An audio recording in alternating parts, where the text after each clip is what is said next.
Parlons maintenant de l'utilisation du crayon gras. On va trouver le crayon gras dans le panneau N des propriétés de la vue 3D. Et pour ajouter un nouvel outil crayon gras, on va cliquer ici sur New.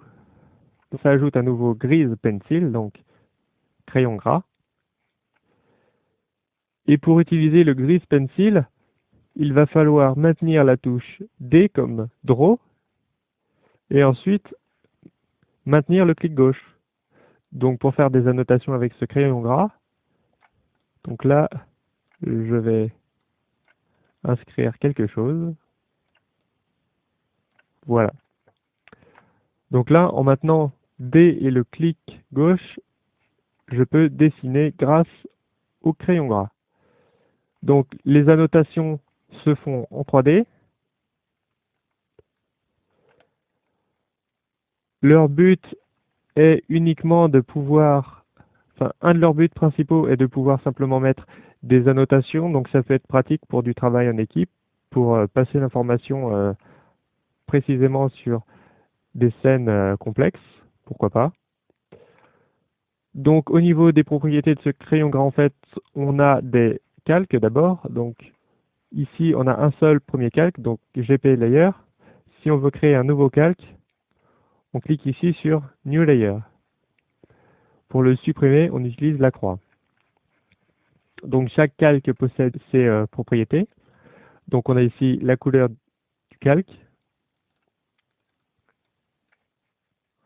On a ici l'opacité de ce même calque. Et on a ici l'épaisseur du trait. Ensuite, on a les modes d'accroche de ces annotations. Donc là, on est en mode curseur. Mais si on passe en mode view, les annotations vont se faire par rapport à la vue. En mode surface, ça va permettre d'accrocher sur une surface. Donc là, si je fais ceci et que je reviens accrocher là, en fait, ça se fait par rapport à la surface, vous voyez, du cube. Ça c'est bien collé à la surface du cube, parce que là, je suis en mode surface.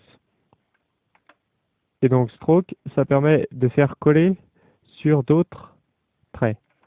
Donc, utiliser le même plan de traits qui ont déjà été utilisés. Donc, view, cursor, surface et stroke, qui permettent de gérer les coordonnées du dessin.